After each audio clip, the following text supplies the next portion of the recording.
Aloha everyone. Today is March 20th, 2021. It's about 6:56 p.m. I'm just getting out of the water. And to my surprise, I forgot to check the weather, but it's probably still about 69 degrees or maybe 68 degrees. And to my surprise, there was the whole group of people here.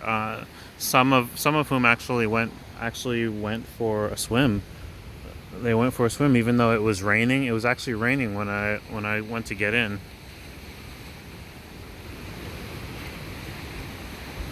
And they climbed the top of this thing and were jumping off and stuff in the rain and everything. So I'm pretty sure they were locals. They look like locals. So it looked like it was just like a family out today who were not discouraged by the rain.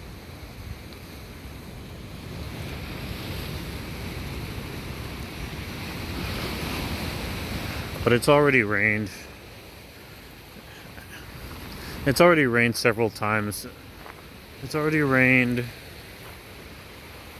at least 2 or 3 times since I first began shooting for today, for March 20th.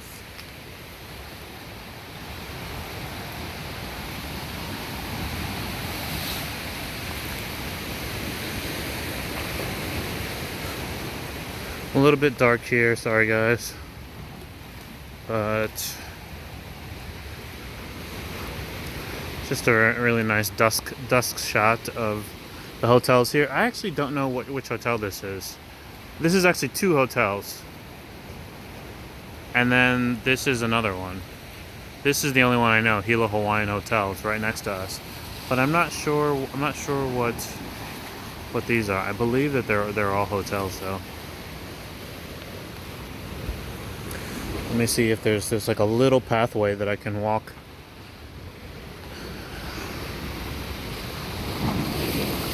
Oh shoot, but the tide is high. Wow, that water actually looked like it could come up here.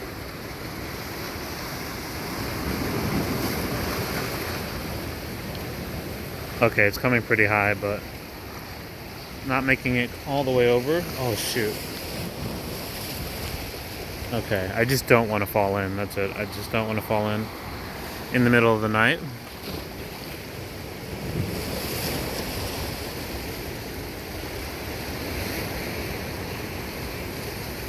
Mainly because of the terrain on this side of the island. I don't know what the right term is, but for anyone who's never been here, the beaches are all rocky on this side of the island for the most part. There's a handful of black sand beaches, but in general, the beaches are rocky. And so if you jump, if I were to fall in by accident, there's a good chance I could either hit some rocks or, how do you say, or run into a bunch of rocks trying to feel my way around in the dark, trying to get out of the water. There's a really good chance I get scraped up by rocks just because it's too dark out for me to be able to see them. So that's my only concern.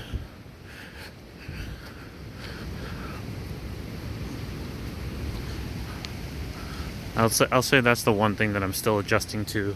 I've gotten a lot better over the past few months after just kind of paying attention to what the locals do and learning how to navigate around rocks and learning when and how to when to check underwater, what to do during stressful water situations. And so, oh man, this is a grainy shot of downtown.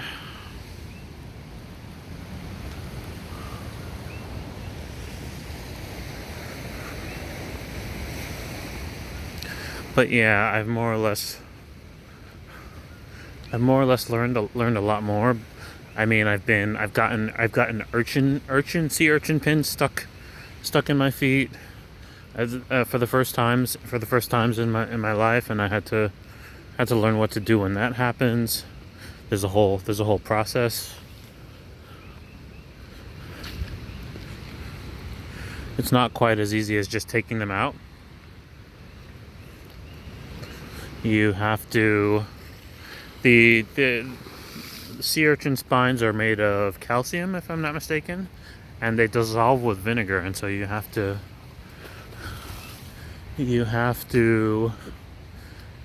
soak your feet in vinegar, usually every day, until all the bone matter comes out, because that's what it is, bone.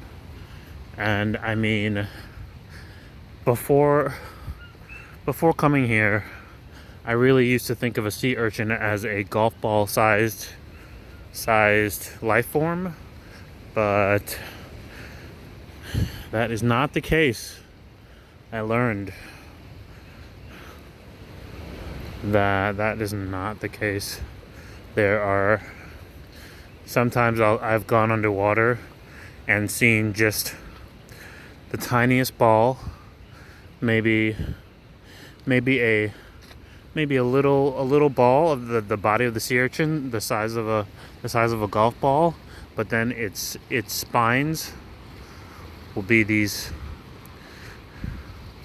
razor sharp looking things that stretch out to almost the size of a soccer ball. And so if you can imagine spines sticking out that long, like the diameter of a soccer ball, and many of them. Someone fishing in the dark right now.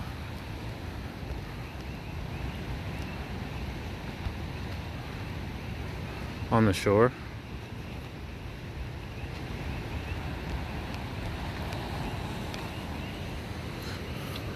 So yeah, it is possible to get a half a foot long or longer spine stuck in your foot or your leg or something, and while you're in the middle of the water, and that's difficult, like, especially if you're far out or if you're fighting waves or doing anything complex in the water. You immediately lose function of your feet, because wherever it sticks you, if you wiggle your foot around that area, it will hurt. Every direction that goes against the spine will hurt, because all the spines have little hooks. So not only are they huge, but they also have little hooks, so that if something were to pull them out, they'll cause damage being pulled out. Mother Nature, huh? And so yeah, you can, I've had it where I've stepped on one and gotten several in my foot at once, and you immediately, So in any case, I'm sort of learning bit by bit about different underwater scenarios, and but rocks is still, like, rocky. There being so many rocky beaches here is still one that is how's it the one that is that I'm kind of still learning. How to navigate. In any case, I promised everyone that I would not make so many very dark videos anymore. At least not very long ones. So you know what? This is only 9 minutes in. I'll give it just a little bit longer. But yeah, until I get better equipment, I'm trying to mainly keep footage in the daytime. Shot during the daytime, or maybe the early evening.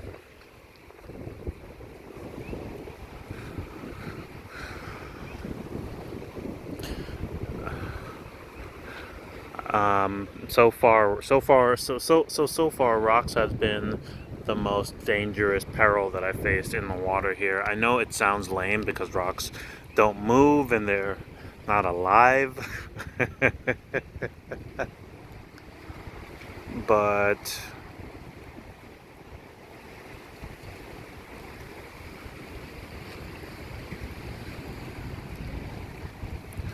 I've been out in, I don't know, maybe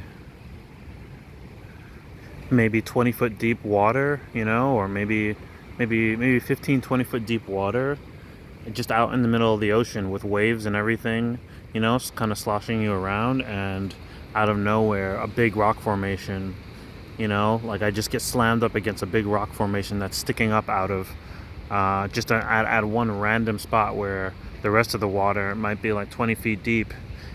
And I've been in a circumstance where I wasn't able to see where the rock was, like where the formation started and ended. And in order to get around it, in order to get around the rocks, and so like I just kept getting sliced up on the rock bed until someone offered help. And so I started learning about those situations. Still have not encountered any very large animals yet, though I feel like I at least know. I know my manager at work, just in the weeks that I've been here in the past few weeks, has had his kids, like maybe 7-year-olds, 8-year-olds, maybe 3-year-olds, in the water with like dolphins and sea lions and stuff like that on the other side of the island, on the warm side. So I know that of course it's safe, but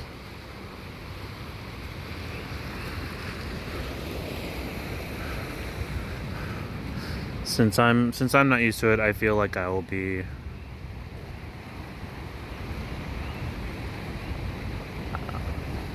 I feel slightly overcautious about whenever it happens, whenever I see like a shark size object in the water, or anything like that, at least just for the first time or the first few times.